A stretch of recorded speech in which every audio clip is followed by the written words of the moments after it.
नमस्कार, डाइजेस्टम न्यूज की सायकालीन समाचार बुलेटिन में आपका स्वागत है। मुख्य खबरों के साथ मैं टीना सोनी। असत्य पर सत्य की जीत का प्रतीक है दशहरा पर्व। 2 साल बाद जैसलमेर में 150 फीट की दूरी से अग्निबाण चलाकर किया जाएगा 30 फीट रावण का दहन। जिला कलेक्टर ने किया खाबा व कुलधरा का भ्रमण, म्यूजियम व सांस्कृतिक संग्रहालय का किया अवलोकन, दिए निर्देश। कलेक्टर ने किया प्रशिक्षण का अवलोकन। गजेटेड हनुमान मंदिर व कालीडूंगर राय मंदिर नवरात्रा में कन्या पूजन कार्यक्रम। अब खबरें विस्तार से। असत्य पर सत्य की जीत का प्रतीक है दशहरा पर्व। 2 साल बाद जैसलमेर में 150 फीट की दूरी से अग्निबाण चलाकर किया जाएगा 30 फीट रावण का दहन। स्वर्ण नगरी जैसलमेर में इस बार विजयदशमी का पर्व पूरे 2 साल के अंतराल के बाद धूमधाम से मनाया जाएगा। नगर परिषद जैसलमेर की तरफ से साल 2019 के बाद 30वें वर्ष अहंकार के प्रतीक रावण, उसके भाई कुंभकर्ण और पुत्र मेघनाथ के पुतलों का दहन करवाया जाएगा। हजारों लोगों की मौजूदगी में 150 फीट की दूरी से अग्निबाण छोड़कर रावण और उसके परिजनों के पुतलों का दहन किया जाना है। नगर परिषद ने इसके लिए तैयारियां शुरू कर दी है। पुतलों के निर्माण के साथ जोरदार ढंग से आतिशबाजी किए जाने के लिए निविदा निकाली जा चुकी है। आगामी 5 अक्टूबर को विजयदशमी का पर्व है। उस दिन सूर्यास्त के समय रावण, कुंभकर्ण और मेघनाथ के पुतलों का दहन आतिशी नजारों के साथ किया जाएगा। जनप्रतिनिधि तथा जिले के आला अधिकारी इस मौके पर मौजूद रहेंगे। उनके अलावा शहरी आबादी के साथ ग्रामीण इलाकों से हजारों की तादाद में लोग पुतला दहन कार्यक्रम के साक्षी बनेंगे। गौरतलब है कि मार्च 2020 से कोरोना महामारी की शुरुआत होने और उसके अगले साल 2021 में भी कोरोना के असर के चलते आतिशबाजी पर सरकारी रोक के कारण विजयदशमी पर्व पर पुतलों का दहन नहीं हो सकता था। इस बार अब चूंकि कोरोना की एक तरह से विदाई हो चुकी है, नगर परिषद दशहरा मनाए जाने की कवायद में जुट गई है। 35 फीट का होगा दशानन। जैसलमेर के पूनम स्टेडियम में 35 फीट ऊंचे 10 सिर वाले रावण का पुतला लगाया जाएगा। कुंभकर्ण व मेघनाथ के पुतले 30 फीट के होंगे।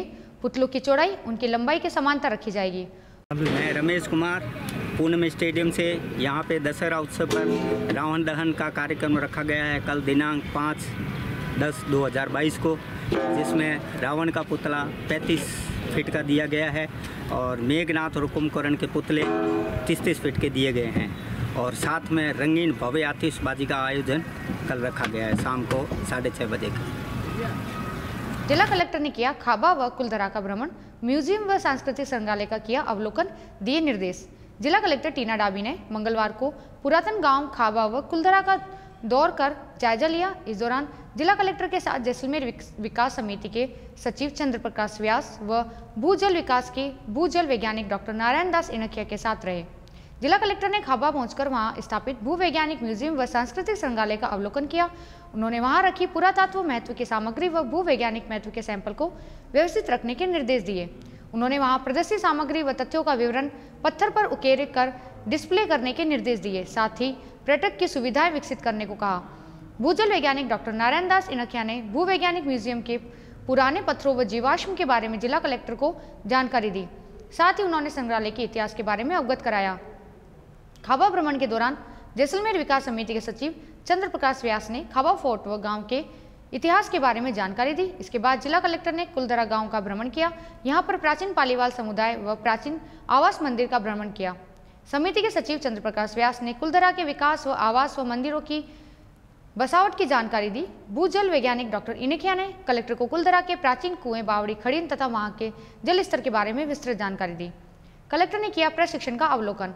अटल भूजल योजना के अंतर्गत जिले के डेड़ा गांव में मंगलवार को आयोजित किए गए ग्राम पंचायत स्तरीय प्रशिक्षण का जिला कलेक्टर टीना डाबी ने अवलोकन किया व जानकारी प्राप्त की।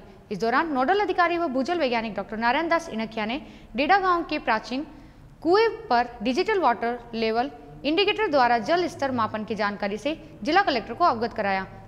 इस दौरान कलेक्टर ने उपस्थित लोगों से कहा कि वे अटल भूजल योजना के तहत दिए जा रहे प्रशिक्षण का लाभ उठाएं व गांव के जल स्तर की जानकारी प्राप्त करें। साथ ही नलकूपों के माध्यम से आपूर्ति किए जा रहे जल की रासायनिक गुणवत्ता की भी जानकारी प्राप्त करें। नोडल अधिकारी ने वहां उपस्थित लोगों को जल स्तर मापने के अलावा वर्षा जल मापन की भी जानकारी प्रदान की। उन्होंने बताया कि प्रशिक्षण शिविरों के माध्यम से व अन्य गतिविधियों से योजनाओं के अंतर्गत आने वाली ग्राम पंचायतों में वर्ष में 2 बार जल स्तर का मापन कर जल की रासायनिक गुणवत्ता से लोगों को अवगत कराया जाएगा। इस दौरान जैसलमेर के विकास समिति के सचिव चंद्र प्रकाश व्यास ने जैसलमेर के पुरातन जल संरक्षण विधियों से अवगत कराया। गजेटेड हनुमान मंदिर व कालीडूंगर राय मंदिर नवरात्रा में कन्या पूजन कार्यक्रम। नवरात्रि के अवसर पर गजेटेड हनुमान मंदिर व कालीडूंगर राय मंदिर भव्य कन्या पूजन का आयोजन किया गया। सेवा भारती समिति के जिला मंत्री कन्या पूजन कार्यक्रम सफल बनाने में सभी यजमानों ने सहयोग किया। चरण धोकर किया गया कन्याओं का पूजन। नवरात्रि के दिनों में कन्या पूजन का विशेष महत्व है, या फिर ये कहा जाए कि कन्या पूजन ही नवरात्रि में सबसे बड़ी धार्मिक मान्यता है। शास्त्रों के अनुसार नवरात्रि के 9 दिनों में कन्याओं का भोजन करवाने से माँ दुर्गा प्रसन्न होती है और मनोकामना पूरी करती है। कन्या पूजन में कन्याओं के माध्यम से माता तक भक्तों के द्वारा कराया गया भोजन पहुंच जाता है। पुराणों में वर्णन मिलता है कि कन्या पूजन के लिए 3 से 9 वर्ष की कन्याओं को ही आमंत्रित करना चाहिए। इससे अधिक उम्र की कन्याओं का चुनाव नहीं करना चाहिए। कन्या पूजन से माता बहुत प्रसन्न होती है। पूजन हवन दान से भी अधिक प्रसन्नता माता को कन्या पूजन से मिलती है। ये थे अब तक के मुख्य समाचार। जुड़े रहिए डेजर्ट न्यूज से। नमस्कार।